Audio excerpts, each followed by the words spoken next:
व हम्द शाकिरीन व अफ़्ज़लुस्सलाति व अकमलुस्सलाम अला ख़ातमिन नबिय्यीन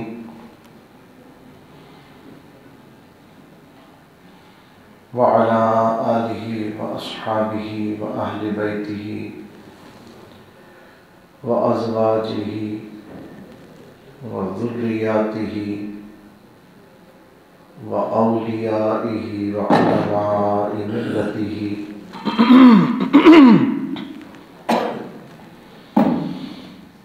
व फ़ुक़राए तरीक़तिहि व शुहदाए महब्बतिहि अजमईन।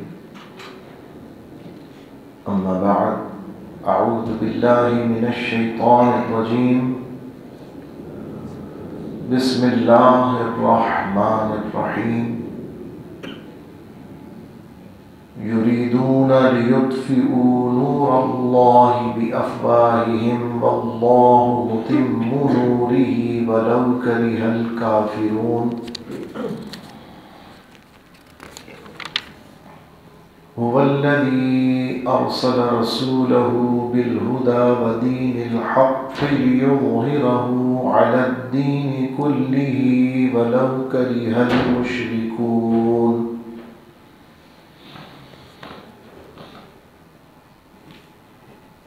या अय्युहल्लज़ीना आमनू हल अदुल्लुकुम अला तिजारतिन तुंजीकुम मिन अज़ाबिन अलीम। तु'मिनून बिल्लाहि व रसूलिही व तुजाहिदून फी सबीलिल्लाहि बिअम्वालिकुम व अनफुसिकुम ज़ालिकुम खैरुल लकुम इन कुंतुम तअलमून। यग़फ़िर लकुम ज़ुनूबकुम व युदख़िलकुम जन्नातिन तजरी मिन तहतिहल अन्हार व मसाकिन तय्यिबतन फ़ी जन्नाति अदन ज़ालिकल फ़ौज़ुल अज़ीम। व उख़रा तुहिब्बूनहा नस्रुम मिनल्लाहि व फ़त्हुन क़रीब व बश्शिरिल मुअ्मिनीन। सदक़ल्लाहु मौलानल अज़ीम।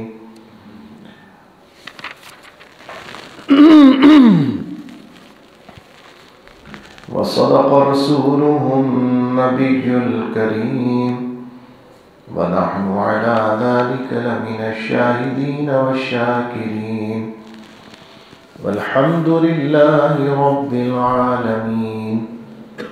हुवल हबीबुल्लज़ी तुरजा शफ़ाअतुहु लिकुल्लि हौलिन मिनल अहवालि मुक़्तहिमी। या रब्बि बिल मुस्तफ़ा बल्लिग़ मक़ासिदना वग़फ़िर लना मा मज़ा या वासिअल करमी। या रब्बि सल्लि व सल्लिम दाइमन अबदन अला हबीबिका खैरिल ख़ल्क़ि कुल्लिहिम। ली ख़म्सतुन उत्फ़ी बिहा हर्रल वबाइल हातिमा अल मुस्तफ़ा वल मुर्तज़ा वब्नाहुमा वल फ़ातिमा। गौसे आज़म बमने बेसर उसामा मददे क़िबले दी मददे काबे ईमा मददे इंतज़ारे करमे तुस्त मने आईनी रा। ए खुदा जू व खुदा बीन व खुदा दा मददे। आमीन। हम्द व सलात के बाद मुअज़्ज़ज़ व मुकर्रम सामीन मोहतरम, हाज़रीन महफ़िल, अस्सलामु अलैकुम व रहमतुल्लाहि व बरकातुहू। फ़क़ीर ने आपके सामने कुरान मजीद फ़ुरक़ान हमीद की हस्ब मामूल सूरह सफ़ 28वें पारे में से 7 आयत मुक़द्दसा तिलावत करने की सादत व शरफ़ हासिल की। दुआ फरमाए अल्लाह तबारक व तआला हम सबको हक़ सुनकर उसे कबूल करने और उस पर अमल की तौफ़ीक़ अता फरमाए। और आज के इस बयान को अल्लाह तबारक व तआला हम सब के लिए बाइस हिदायत और बाइस नजात फरमाए। आमीन बिजाह नबी अमीन सल्लल्लाहु अलैहि वसल्लम। अक़ीदत और मोहब्बत से एक बार दूध पाक का नज़राना पेश फरमाए। अल्लाहुम्मा सल्लि अला सय्यिदिना व मौलाना मुहम्मदिन मअदिनिल जूद वल करम व आलिहि व बारिक व सल्लिम सलातन व सलामन अलैका या सय्यिदी या खातमन नबिय्यीन।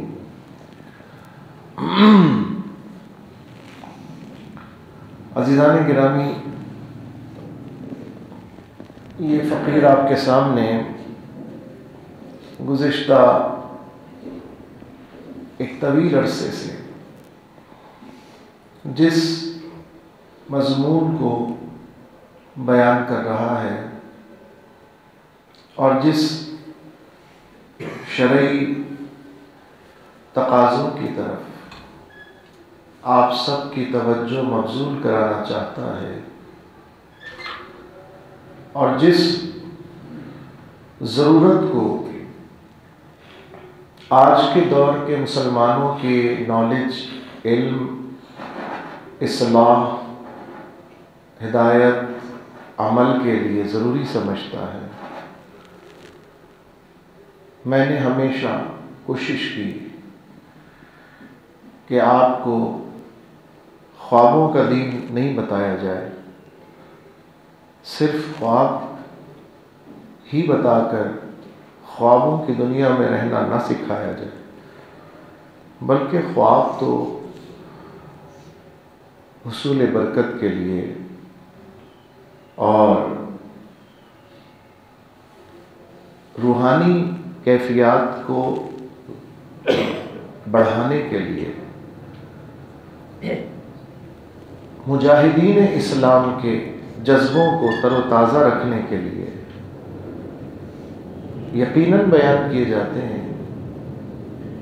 ऐसा नहीं कि ख्वाब बयान करना बुरी बात है, लेकिन ख्वाब उस शख्स के लिए फ़ायदेमंद है या उसके सामने इसका बयान फ़ायदेमंद है जो मुजाहिद हो, जो अमली ज़िंदगी में जिहाद, मेहनत, कोशिश, जिद्दोजहद का कायल हो। उसे ख्वाब बयान करें तो उसकी जिद्दोजहद को सुस्ती नहीं आती बल्कि मज़ीद बढ़ जाती है। लेकिन एक तबका जो बड़ा तबका है हम में, वो सुस्त, गफलत का शिकार, बातूनी, महज बातों के चैंपियन। अब उन्हें अगर ख्वाब भी सुना दिए जाए उनकी बातों की हिमायत में, तो वो तो दलील पकड़ कर बैठ जाए, पहले ही बेकार थे, पहले ही अमल से आरी थे, अब ख्वाब भी सुन लिए तो फिर उनकी तूफ़ानी, तूलानी ज़बानी तकरार को सुनिए, बहस को सुनिए, बातों को सुनिए। तो ऐसे माहौल में जब कौम पशमुर्दगी की तरफ हो, माशी बदहाली की तरफ हो, जब कौम इस पस्ती पर उतर आए कि पाकिस्तान जिंदाबाद का नारा लगने के बजाय पाकिस्तान से जिंदा भाग का नारा लगने लग जाए, पस्ती का ये आलम, फिक्री तकालीफ, माशी तकालीफ ये हो जाए कि एक साल में पाकिस्तान से 7.5 लाख अफराद नकल मकानी कर जाएं। जब ये हाल हो जाए तो रहना दुश्वार, खाना दुश्वार, पीना दुश्वार, जीना दुश्वार। और जीना तो जीना, मरना भी दुश्वार। आजकल तो मरना भी स्टैंडर्ड की दरमियाने तबके के मयार के मुताबिक 1 लाख से कम की कहानी नहीं है। 1 लाख तो इंसान को मरने के लिए चाहिए, तो पहले मरने के लिए जमा करे, फिर जीने के लिए जमा करे। और समझदार आदमी होगा तो डॉलर में जमा करेगा, पाकिस्तानी रुपए में जमा नहीं करेगा। वरना जो 1 लाख आज है वो कल होगा 1 लाख के नहीं होगा, ये भी पता नहीं। जब माशरे का ये आलम हो कि गोरकन हमारा रहनुमा और इमाम हो, गोरकन के कहने पर कब्र बनती है, फरमाइश अपनी होती है, किसी की हड्डियां निकलवा के अपने ताज़े मुर्दे को हम दफन करवाते हैं।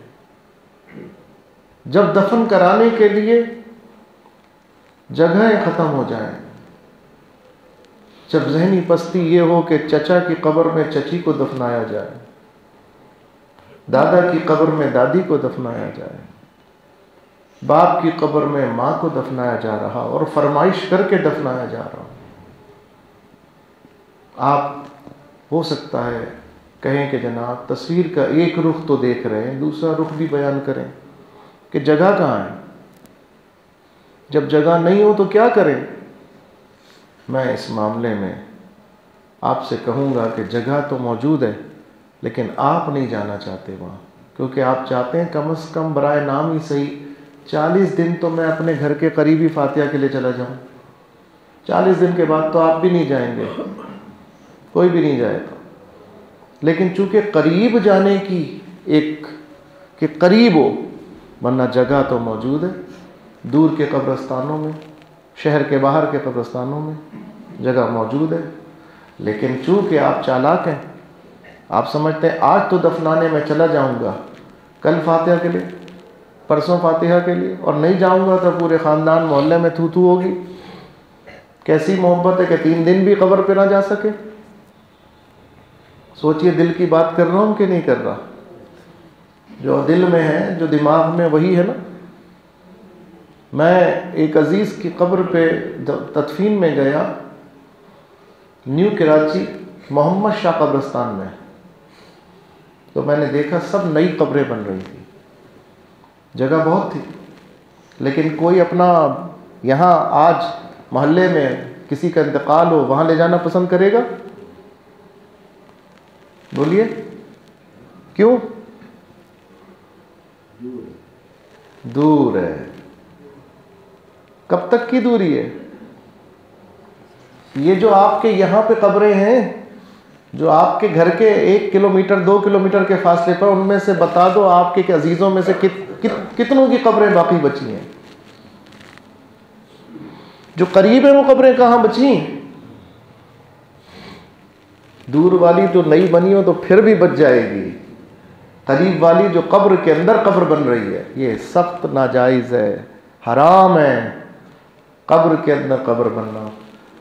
और ये जो मशहूर है ना कि एक कब्र से 70 उठेंगे, झूठ है। ये कोई हदीस नहीं है। ये औरत में है, तौरात में नहीं है। ये औरतों की बनाई हुई किताब में है, अल्लाह की बनाई हुई किताब में नहीं है। ये अल्लाह रसूल का फरमान नहीं है, ये हमने घड़ा हुआ है, ये हमारी रिवायात है।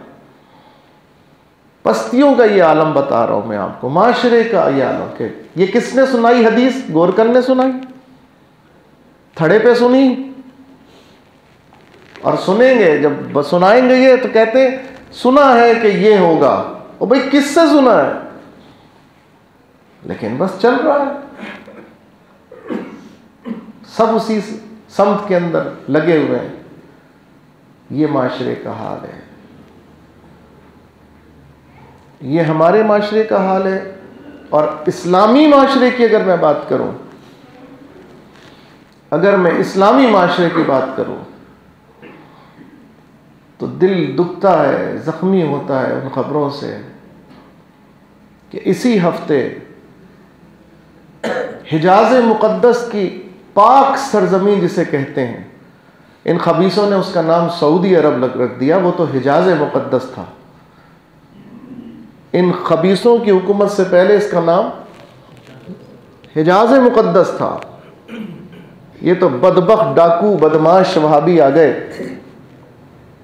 इन्होंने मुसलमानों का खून भी बहाया, बरतानिया की शह पर आए, बरतानिया ने ला के बिठाया, अंग्रेज़ों के गद्दार, अंग्रेज़ों के पिट्ठू एजेंट, मुसलमानों के गद्दार। पूरे 100 साल हो गए। ये 2023 में, 1923 में ये काबिज हुए थे। पूरे 100 साल तुर्कों से हुकूमत छीनी थी इन्होंने। किसके बलबूते पर? बरतानिया के बलबूते पर।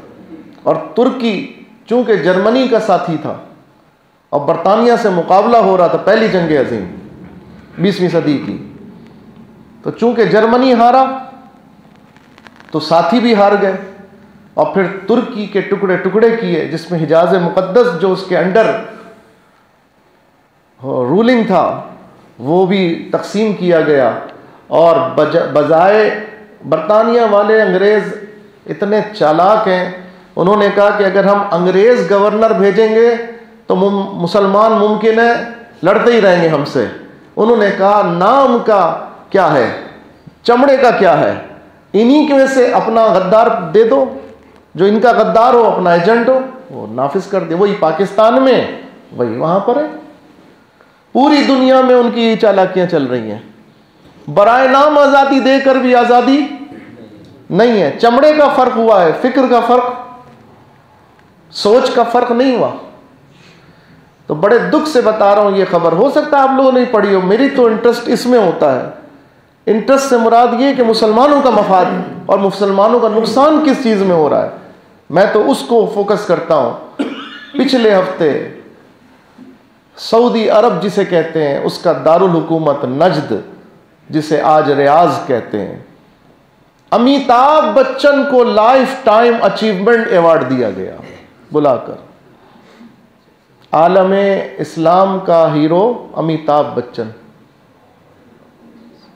आलमे इस्लाम का hero Amitabh Bachchan, life time achievement award. जंग अखबार की खबर है, सोशल मीडिया की खबर नहीं बताता हूं मैं कभी है। आप बोलें जंग पे इतना एतबार नहीं, जंग पे एतबार नहीं है। बात ये उसकी खबर उसका वो ओन करता है, वरना उसके खिलाफ मुकदमा हो सकता है। सोशल मीडिया पे मुकदमा नहीं हो सकता खबर पे। आज़ाद ज़रा ये कहलाते हैं जो अपनी खबर को ओन करते हैं, जिम्मेदारी लेते हैं, वरना माफ़ी मांगते हैं अगर गलत खबर होती है। लाइफ टाइम अचीवमेंट अवार्ड किसको दिया गया? मुमताज़ कादरी को नहीं दिया गया, किसी मुसलमान आलिम को नहीं दिया गया। किसको दिया गया? अमिताभ बच्चन को। और कहां पर? रियाद में बुलाकर।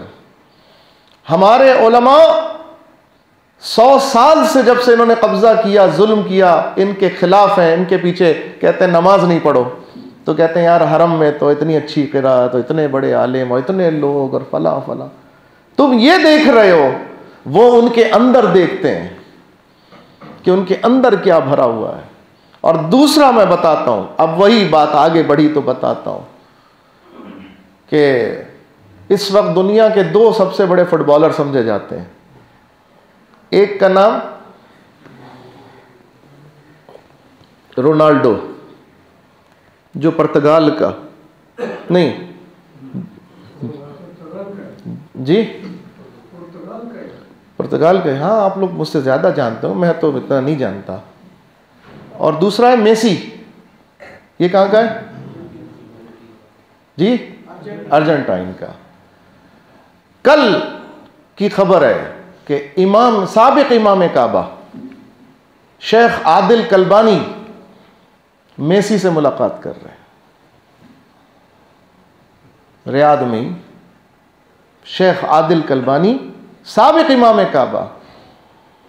बस चंद दिनों का हो सकता है ये सुनना रह जाए कि खाने काबा का दरवाज़ा जो है ना, वो किसके लिए खुलता है। ये चंद दिनों का रह गया है। तो भाई जब मुसलमानों का आलम ये हो, तो फिर क्या वो काफिर कुरान जलाएं तो मुसलमानों को कोई तकलीफ होगी? आपको कोई तकलीफ हुई है कुरान जलाने से? हुई है किसी को तकलीफ? मुझे तो अंदाजा नहीं है किस किस को हुई है तकलीफ। क्यों होगी तकलीफ? ये कुरान माज़ अल्लाह पढ़ने के लिए थोड़ी है, जलाने के लायक है। ये कुरान इसी लायक है, लेकिन आप और हमारे आमाल ने तो इसको इसी लायक बना दिया है। अल्लाह का कलाम तो जलने से पाक है। वो जो हमने प्रिंट करके छापा हुआ है वो भी वही है वो भी वही। जब प्रिंट हो गया इज्जत उतनी है अल्लाह की बारगाह में। लेकिन ये चूंकि बंदों की काविश से हुआ है ना, ये सूरत जो अल्लाह के इल्म और हिकमत में है, जो उसके लौहे महफूज पर है, वो तो महफूज है, लेकिन वो इसकी भी हिफाजत फरमाने वाला है, मगर पहले बंदों के ऊपर है कि वो कितनी हिफाजत करते हैं इसकी। घर तो बाबरी मस्जिद किसका था? अल्लाह का था। हत्ता के खाने काबा 360 बुत रखे हुए थे कि नहीं? आज भी ये खबीस काबिज हैं कि नहीं? ये बदमाश काबिज हैं कि नहीं? 100 साल से जो इमाम काबा बने हुए, जो नाम नेहाद इमाम मस्जिद नबवी बने हुए, लोग इनके गलों से मुतासिर होते हैं, लोग इनके सुरों से मुतासिर होते हैं। तो ये तो किसी गवैये को सिखा दो वो भी सुना देगा, किसी भी फनकार को सिखा दो। लेकिन वो ईमान कहां गया? वो गैरत कहां गई? वो कहां गया? रह गई रस्म अज़ां, रूह बिलाली न रही। फलसफा रह गया और तलकीन गजाली न रही। तो मेरे अजीज, ये वो ईमान है जिसकी बात और है और दुनिया में फैला हुआ इस्लाम और है। दुनिया में फैले हुए इस्लाम का मरकज सऊदी अरब है। मौजूदा दौर में दुनिया में कहे जाने वाले इस्लाम का मरकज सऊदी अरब है और वहां के इमाम काबा फुटबॉलर से मिलने में फख्र महसूस करता है। वहां का इमाम काबा और वहां का इस्लाम का नुमाइंदा कुफ्र के फनकार को, बदकार को, जिनाकार को, सियाहकार को, चमार को लाइफ टाइम अचीवमेंट अवार्ड दे रहा है, अमिताभ बच्चन को। और रोनाल्डो जो एलानिया जानी है, एलानिया, उसके साथ जो औरत खड़ी है और जो बच्चे हैं वो शादीशुदा नहीं है, वो उसकी गर्लफ्रेंड है, वो उसकी गर्लफ्रेंड है। अभी आपके घर में शायद इतनी आज़ादी नहीं आई, इस्लाम से बेजारी इतनी शायद नहीं आई होगी कि आपका लड़का अगर गर्लफ्रेंड है उसके बच्चे ले यार कहे मेरे बच्चे हैं, आप कबूल कर लेंगे? आप अपने लड़के को कबूल कर लेंगे गर्लफ्रेंड के साथ? इतने आज़ाद हुए अभी? इतने तरक्की याफ्ता हो गए हैं आप लोग? नहीं, आज़ाद नहीं, चलो तरक्की याफ्ता बोल लेता हूं। इतने तरक्की याफ्ता हो गए आप लोग कि आपका लड़का अगर किसी लड़की को घर ले आए और बोले कि ये मेरी गर्लफ्रेंड है, मेरे साथ रहेगी मेरे कमरे में, बर्दाश्त कर लेंगे? क्या करेंगे? घर से बाहर निकाल देंगे। लेकिन सऊदी अरब में रोनाल्डो को 25 करोड़ डॉलर के मुआहदे पर 3.5 साल के लिए बुलाया गया। जानी को बुलाया गया उसकी जानिया औरत के साथ। किस सरजमीन मुकद्दस में? वो सरजमीन मुकद्दस कि जिसकी फजाओं और हवाओं में भी अल्लाह के रसूल सल्लल्लाहु अलैहि वसल्लम की खुशबू की बरकत से अल्लाह ने शिफा रखी है। उस सरजमीन मुकद्दस के अंदर मेरी गुफ्तगू सुनेंगे, बाहर निकल के हो सकता है कोई कहे यार मौलाना तो पता नहीं कैसी बातें कर रहे थे। तो मैं कैसी बातें कर रहा था? मैं इसके खिलाफ बातें कर रहा हूं या इसके मुताबिक बात कर रहा हूं? मैं जानी की हिमायत करूं तो ये इसका यही बयान है कुरान में? कुरान इस कहानी जो जानी की हिमायत जिस इस्लाम में हो रही है उस इस्लाम के मानने वालों के सामने कुरान जलाया जा रहा है, तो वो बेगैरत है। क्योंकि वो कहते हैं हमने कुरान के हुक्म को जला दिया, तो कोई कुरान जला दे तो क्या बर? कुरान में हुक्म था कि जानी को कोड़ों की सजा दो, तुमने जानी को बुलाकर इज्जत दी, तो तुमने कुरान को इज्जत दी? नाम नेहाद आग लगाने से तुम्हें तकलीफ हो रही है, और तुम जो अल्लाह रसूल के अहकामात को आग लगा रहे हो मुसलमान कहलाकर, तुम अपने अंदर की गुस्ताखी क्यों नहीं चेक करते? तुम अपने अंदर के गुनाह को क्यों नहीं चेक करते? तुम बाहर के गुस्ताख को तलाश कर रहे हो। आज अगर तुम मजबूत होते तो क्या किसी माई के लाल को जरूरत होती कुरान को हाथ लगाने की? आज अगर तुमने कुरान पढ़ा होता, आज अगर तुम्हारे घरों में कुरान पर गर्द न होती, आज अगर तुमने कुरान अपनी औलाद को पढ़ाया होता, आपको क्या हो जाएगा? आप तकरीर सुनेंगे, थोड़ी देर हो सकता है अफसोस करें, उसके बाद जाएंगे फिर वही करेंगे। आपको क्या होगा? होगा कुछ? मेरी गुफ्तगू सुन के आप पर कुछ होगा? कुछ भी नहीं होगा। आप सब बशमूल मेरे, आज जो कुरान की तौहीन हो रही है इसके जिम्मेदार एक लिहाज से हम सब हैं। हम सब हैं। हमसे पूछ होगी, कुछ नहीं पता किसकी पकड़ कब हो जाए। हो सकता है मेरी पकड़ जल्द हो जाए, अल्लाह ताला मुझे माफ कर दे। हो सकता है सबकी पकड़ हो जाए। ये हमारे अमाल का नतीजा है, ये हमारी कमजोरियों का नतीजा है। मगरिब में खाके बनते हैं, हमें तकलीफ होती है, ढोंग होता है। तकलीफ भी क्या होती है? तकलीफ होती तो बन सकते थे। आज मुसलमान को तकलीफ होती हकीकी तौर पर, तो क्या काफिर उसको तकलीफ दे सकता था? नहीं दे सकता था। लेकिन ये तकलीफ जो बराए नाम होती है, मुझे तो हैरान ही है, ईरान के फिल्म साज इदारे नबियों के ऊपर पूरी पूरी फिल्में बना रहे हैं। सब कुछ मौजूद है, बताने की बातें नहीं है। मुझसे ज्यादा आप जानते हैं, मुझसे ज्यादा जानते हैं। लेकिन ये कहानी चल रही है, एक तदबीर भी तो चल रही है ना।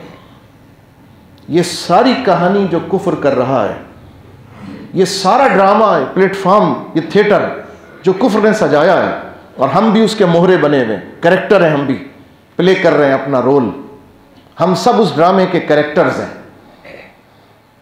कोई हीरो कोई विलन, कि जो कुछ भी दिखाया जा रहा है ये एक इनकी साजिश, इनके मकर और फरेब हैं।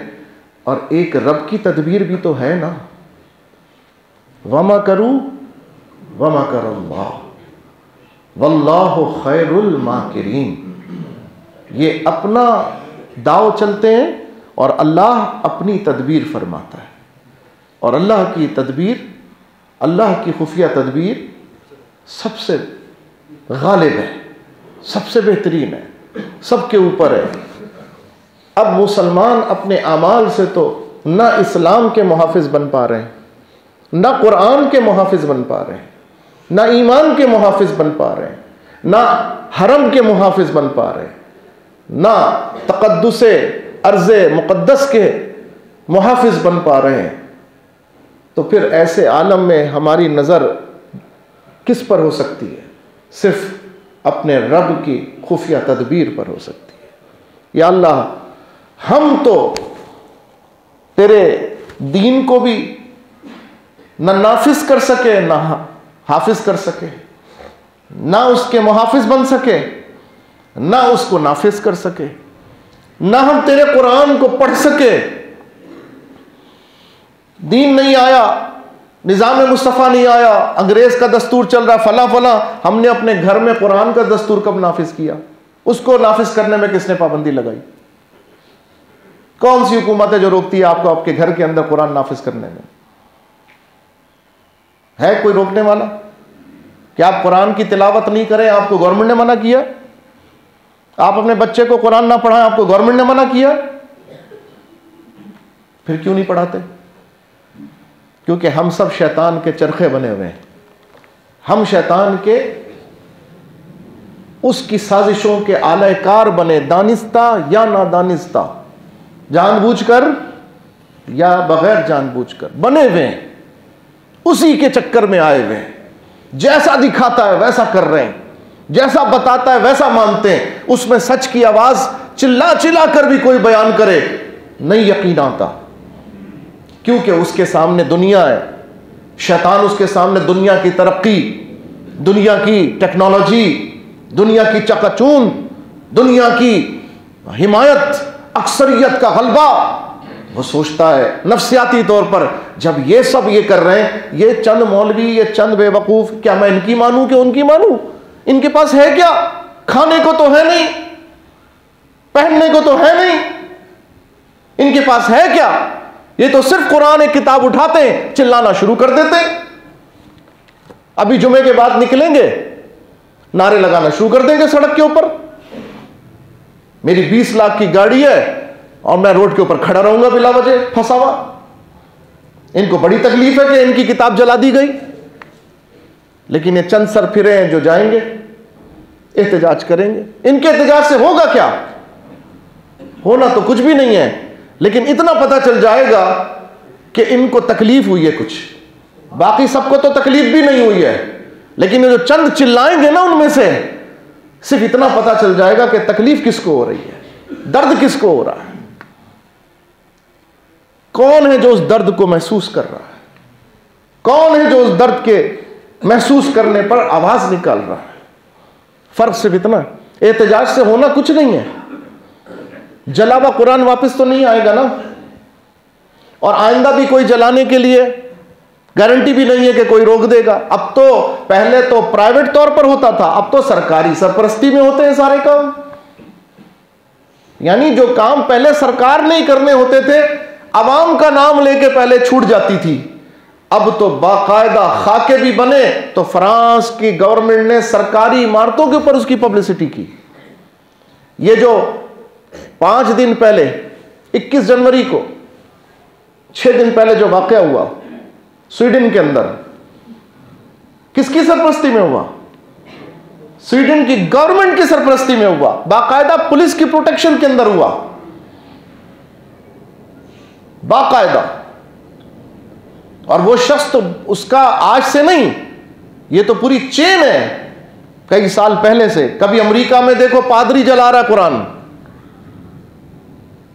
और खुद अमेरिका ने क्या किया, मैंने पहले भी आप लोगों को कई दफा ये बात बताई है कि जब अफगानिस्तान पे हमला किया अमेरिका ने सन 2001 अक्टूबर 2001 के अंदर, जब अमेरिका ने अफगानिस्तान पे हमला किया अक्टूबर 2001 के अंदर, 9/11 का वाक़या सितंबर में हुआ, अक्टूबर में हमला किया उसने। तो पाकिस्तान में अफगानिस्तान की जो हुकूमत थी तालिबान की उस दौर की, उसके सफ़ीर थे मुल्ला अब्दुल सलाम ज़ईफ़, उनका नाम था, सफ़ीर अफगानिस्तान। और सफ़ीरों को जंग में भी जान की अमान होती है, कासिदों को जंग में भी जान की अमान होती है, कासिदों को नहीं मारा जाता कभी भी। वो तो सफ़ीर थे, उन्हें प्रोटोकॉल हासिल था, प्रोटेक्शन हासिल थी, लेकिन अमेरिका के पिट्ठुओं ने,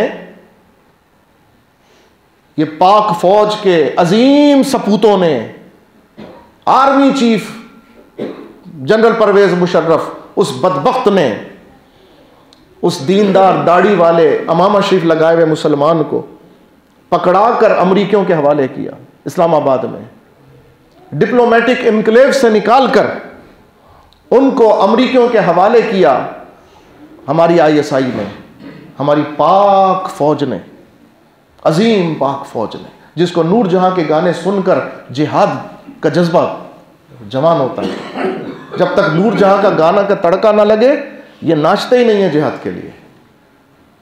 वो उस फौज ने, जो उस फौज, ये भी वही है, ये भी उसी तरह पाक फौज के अंदर भी वही 2 हिस्से, जिस तरह का इस्लाम एक सऊदी अरब का इस्लाम है और एक हकीकी इस्लाम है, इसी तरह एक पाक फौज हकीकी है और एक जो जाहिर में काबिज है।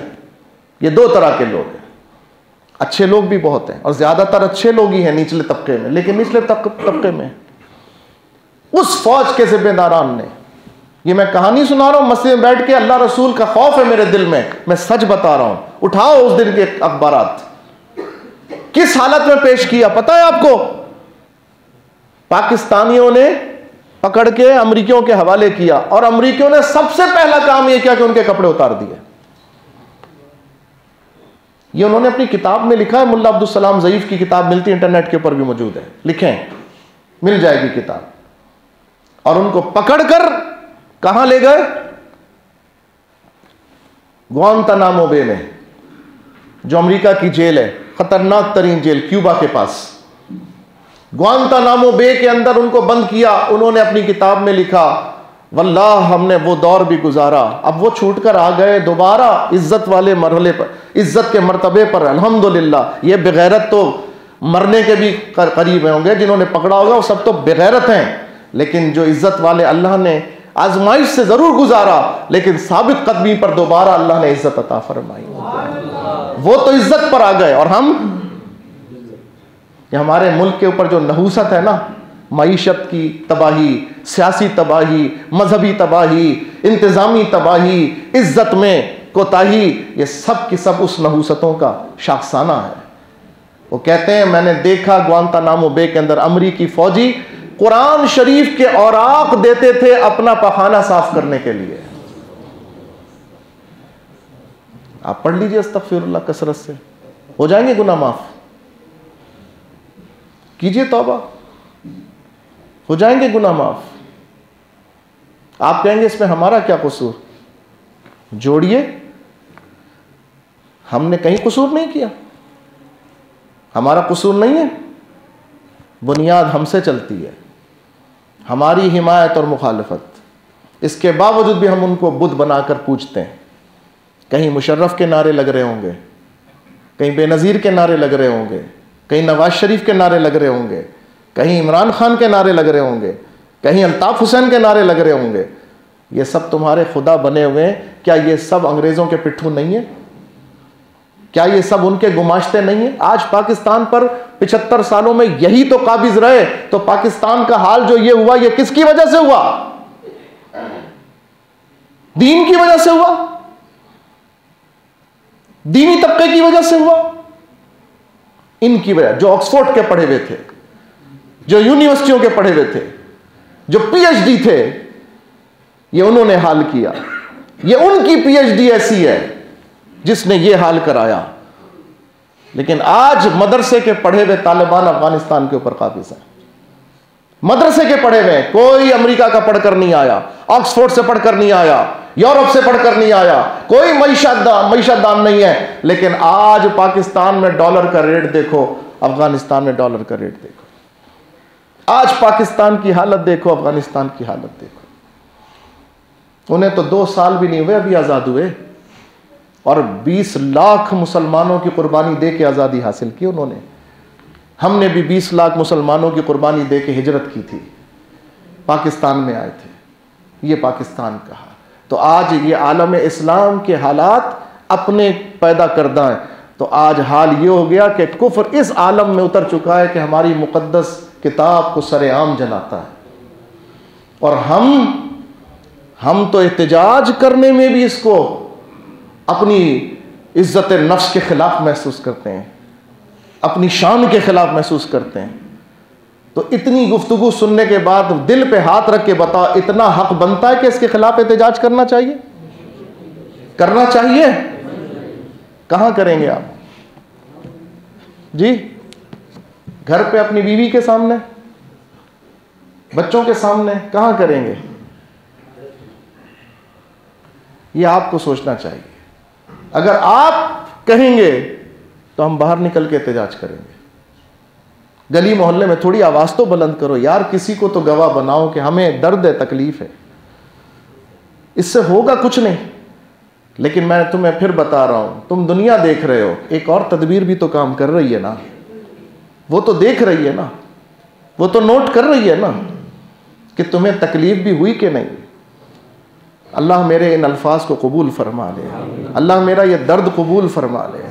अल्लाह ताला काश के हमें मुसलमानों को फिर से वो ताकत अता कर दे कि किसी बदबख्त को मुसलमानों के ईमानी हसास मामलात को छेड़ने की जरूरत ना हो सके कभी। काश के ऐसा हो जाए। अभी जुमे के बाद कराची नुमाइश चौरंगी से प्रेस क्लब तक तहरीक लब्बैक ने एहतजाज का ऐलान किया है। शरीक होना चाहिए या नहीं? मैं आपको तरगीब नहीं दिला रहा, लेकिन बताओ एहतजाज करना चाहिए कि नहीं? अगर तुम अब भी ना निकले तो क्या कुरान पढ़ते वक्त तुम्हें शर्म आएगी, हया आएगी? कुरान को देखते हुए किस मुंह से कुरान पढ़ोगे, किन हाथों से कुरान को पकड़ोगे?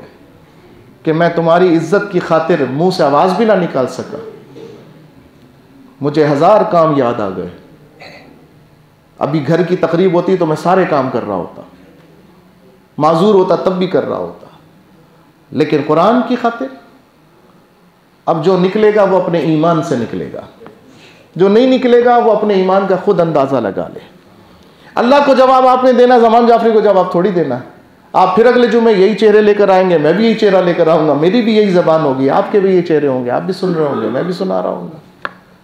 लेकिन आज दौर वो है बेटा, आलम इस्लाम पर अजीब दौर है। इस्लाम के नाम लेवा ठेकेदार, सऊदी अरब के ताबेदार जितने भी दुनिया भर में हैं, उन सब का हाल ये है। अल्लाह ताला हमें इनके अजाब से महफूज फरमा दे। अल्लाह करे ये फ़नकार अदाकार हमसे दूर हो जाएं। अल्लाह करे कि यह यार मकार हमसे दूर हो जाएं। अल्लाह करे हमें सच्चे वफादार अता फरमा दे, जानिसार अता कर दे। अगर आते भी हैं तो हमें तो अफसोस ये है कि उनके दिल फट जाते हैं, जल्दी चले जाते हैं। अगर आते भी हैं कोई सच्चा, मेहनत भी करता है, आवाज़ ही बुलंद करता है, तो मक्कारी देख देख के, मुनाफिकत देख देख के उसका ही दिल फट जाता है, वही चला जाता है। काश अल्लाह ताला कोई हमारा अच्छा लीडर अता फरमा दे। काश अल्लाह तैयब उर्दुगान को हिम्मत और तवानाई अता फरमा दे।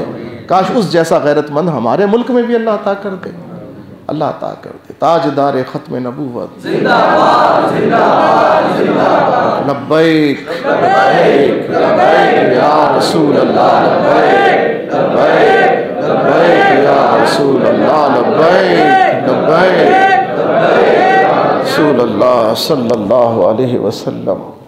रहेगा यूं ही उनका चर्चा रहेगा, पड़े खाक हो जाएं जल जाने वाले। वाखिर दावाना अनिल हम्दुलिल्लाहि रब्बिल आलमीन।